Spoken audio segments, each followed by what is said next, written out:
আসসালামু আলাইকুম। Natore technical school and কলেজের পক্ষ থেকে সকলকে প্রাণঢালা শুভেচ্ছা ও অভিনন্দন। দীর্ঘ করোনাকালীন সময়ে প্রায় 1 বছর মতো অতিবাহিত হয়ে গেছে। অনেক ছাত্রছাত্রীর পড়াশোনা হয়তো অতটা মনোযোগী হতে পারোনি, অথবা পড়াশোনা থেকে ডিটাচ হয়ে আছো। আজকে আবার শুরু করতে হচ্ছে। আমাদের অনলাইন ক্লাসের নির্দেশনা আসার কারণে আমরা শুরু করছি। তো তোমরা মনোযোগী হবে। আর যাদের বাসায় মোবাইল নেই, একটা অ্যান্ড্রয়েড মোবাইল কিনে নিবে। এখন মোবাইলের দাম খুব একটা বেশিও না। অ্যান্ড্রয়েড মোবাইল সবার হাতে হাতে আছে যদিও, তারপরেও তোমরা কিনে নিবে। আর 1 GB বা 2 GB ইন্টারনেট কেনা খুব একটা সমস্যা না, এবং অল্প টাকায় এখন 1 GB 2 GB পাওয়া যায়। তোমরা একটু কষ্ট করে হলেও এই কাজটা করে নিবে আর কি। তো যাই হোক, আমি শুরু করতেছি।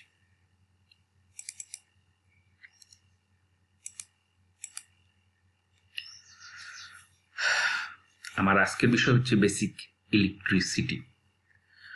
ইটি 66711। ইটি অর্থাৎ হচ্ছে ইলেকট্রিক্যাল টেকনোলজির সাবজেক্ট। একটা এর কোড নম্বর হচ্ছে 66711। আর এখানে আছে টিপিসি। টি শব্দের অর্থ থিওরি ক্লাস। প্রতি সপ্তাহে এখানে 3টে থিওরি ক্লাস থাকবে তোমাদের। এটা 1 সপ্তাহের জন্য আর কি। প্র্যাকটিক্যাল ক্লাস, একটা প্র্যাকটিক্যাল ক্লাস থাকবে, কিন্তু সেটা 3 পিরিয়ডের একটা প্র্যাকটিক্যাল ক্লাস থাকবে। আর হচ্ছে ক্রেডিট, সিটি ক্রেডিট এখানে 4 দেওয়া আছে। প্রতিটি ক্রেডিটের জন্য 50 মার্কস। যদি প্রতিটি ক্রেডিটের জন্য 50 মার্কস হয়, তাহলে তোমার 4 × 50 অর্থাৎ 200। তাহলে তোমাদের মার্কস হবে এই সাবজেক্টের 200।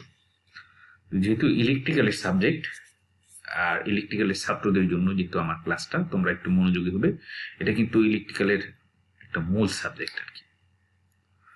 প্রথমেই আমাদের ইলেকট্রিসিটি বা বিদ্যুৎ।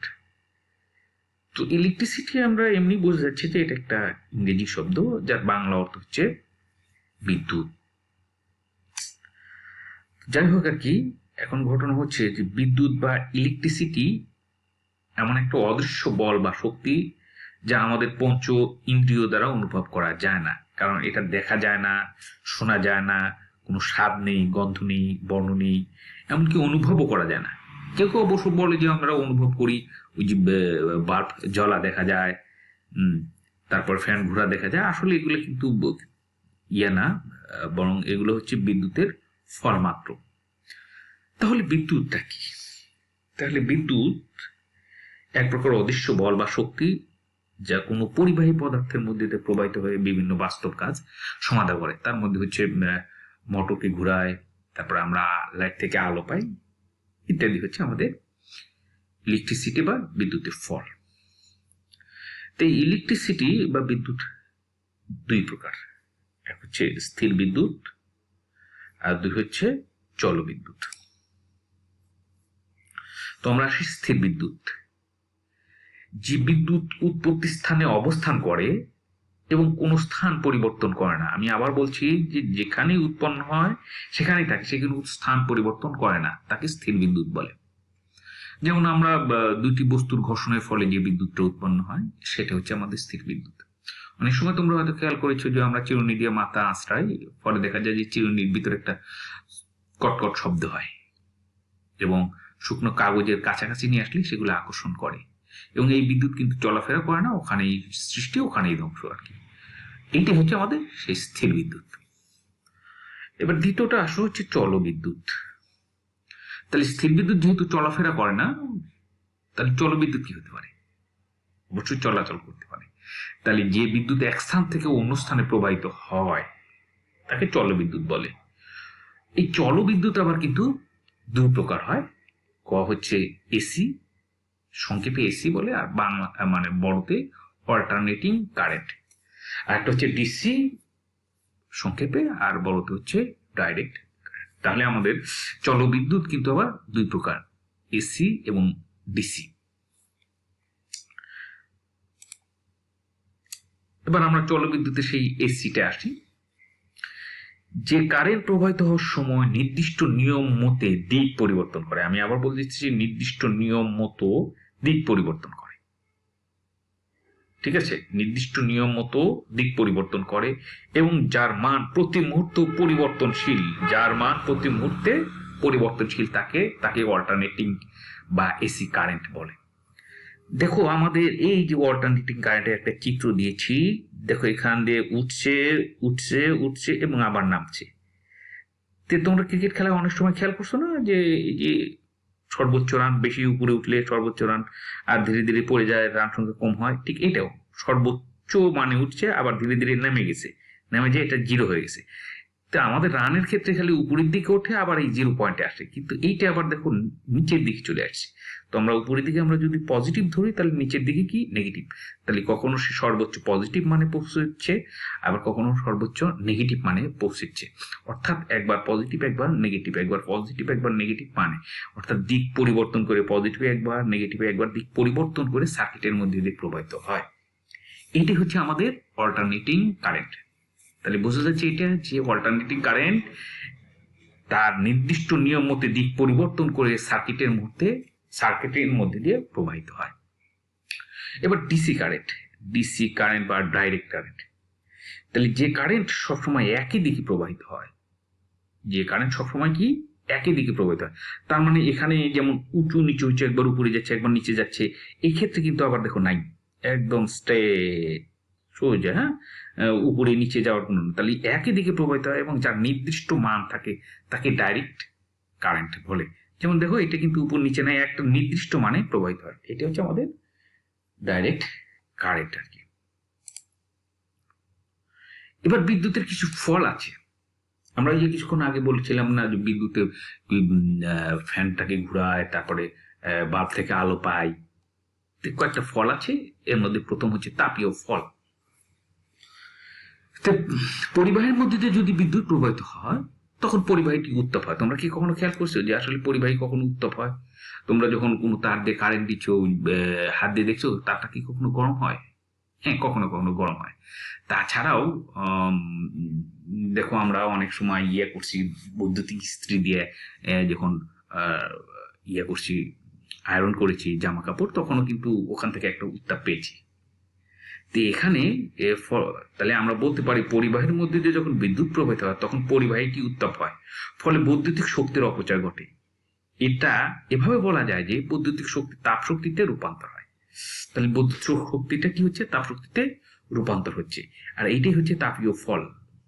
যেমন হিটিং ইফেক্ট বা হিটিং ইফেক্ট।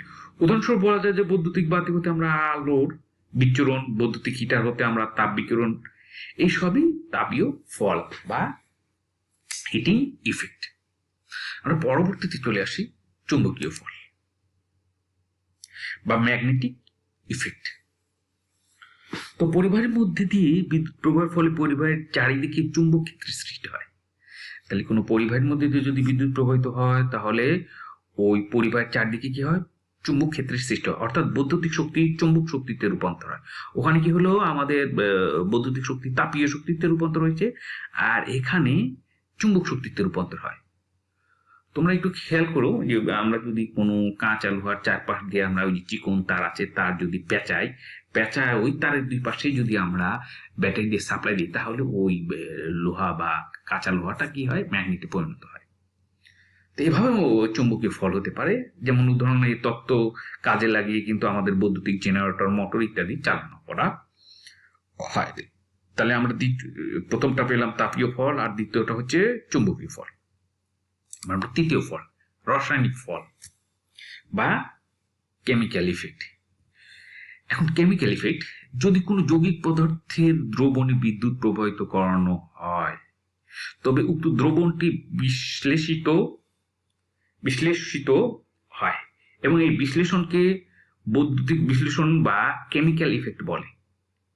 অনুমিশ্রিত পানিতে বিদ্যুৎ প্রবাহ করলে উক্ত পানি হাইড্রোজেন এবং অক্সিজেনে মিশ্রিত হয়। অর্থাৎ বৈদ্যুতিক শক্তি এখানে কি হয়ে গেল? রাসায়নিক শক্তিতে রূপান্তর হলো। তো এই যে আমাদের ইলেকট্রোপ্লেটিং এই ক্রিয়ারই ফল। তো আমরা কয়টা ইফেক্ট পেলাম? প্রথমে পেয়েছি হচ্ছে তাপীয় ফল, দ্বিতীয়টা পেয়েছি হচ্ছে চুম্বকীয় ফল, আর তৃতীয়টা পেলাম হচ্ছে রাসায়নিক ফল। এবার হচ্ছে আমাদের পরমাণু, ইংরেজিতে অ্যাটম বলে আর কি। হ্যাঁ, তাহলে পরমাণু হলো রাসায়নিক উপাদানগুলোর মৌলিক একক বা কণা। একটি পরমাণু এত ছোট যে এ কারণে একে আর ভাঙা যায় না। তাহলে পরমাণুর তুলি খুবই ছোট, যার কারণে একে ভাঙা। এই পরমাণুর কিন্তু দুইটা অংশ, একটা অংশকে বলা হচ্ছে নিউক্লিয়াস, আর দ্বিতীয় অংশকে বলা হয় নিউক্লিয়াসের বহির্ভূত। তো আসলে নিউক্লিয়াস আর নিউক্লিয়াসের বহির্ভূত চিত্র ছাড়া আমরা আসলে বোঝানো কঠিন। আমরা চলে আসি, দেখেছি একটা পরমাণুর একটা পরমাণু, এটা তামার পরমাণু।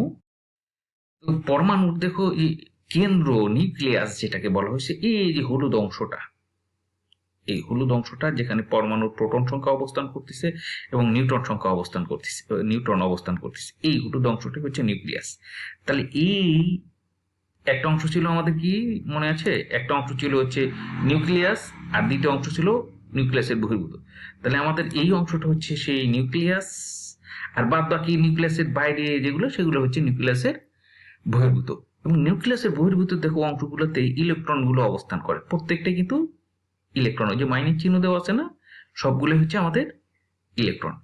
তামার আসলে প্রোটন সংখ্যা 29, ইলেকট্রন সংখ্যাও 29, কারণ আমরা জানি যে কোনো পরমাণুর প্রোটন সংখ্যা যতগুলো হয় ইলেকট্রন সংখ্যাও ততগুলো হয়, আর নিউট্রন সংখ্যা 35। আমরা আর একটা পরমাণুর গঠন দেখতে পারি,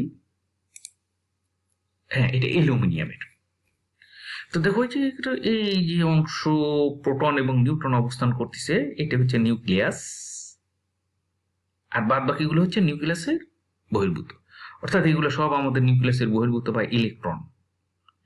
তো একটা গ্রহকে কেন্দ্র করে যেমন করে কি একটা সূর্যকে কেন্দ্র করে গ্রহগুলো যেমন করে ঘুরে, ঠিক নিউক্লিয়াসকে কেন্দ্র করেও দেখো ওই যে প্রত্যেকটা ইলেকট্রনগুলো অবস্থান নেয়। এগুলো ইলেকট্রনের অরবিট বা কক্ষপথ, প্রত্যেকটা কক্ষপথ, কোন কক্ষপথে কয়টা ইলেকট্রন থাকে এটা আমরা আগামী দিনে আগামী ক্লাসে জানাবো এবং পরমাণুর গঠন সম্বন্ধে বিস্তারিত আলোচনা করব। তো আজকে যেহেতু প্রথম ক্লাস, তোমরা একটু মনোযোগী হবে এবং সামনে থেকে নিয়মিত কিন্তু ক্লাস চলবে। আমি আশা করি প্রত্যেক ছাত্রছাত্রী অংশগ্রহণ করবে নিয়মিত। আর তোমাদের ধন্যবাদ জানাচ্ছি, আর তোমরা সকলেই ভালো থাকবে। তোমাদের সুস্বাস্থ্য কামনা করে আজকের মতো আল্লাহ হাফেজ।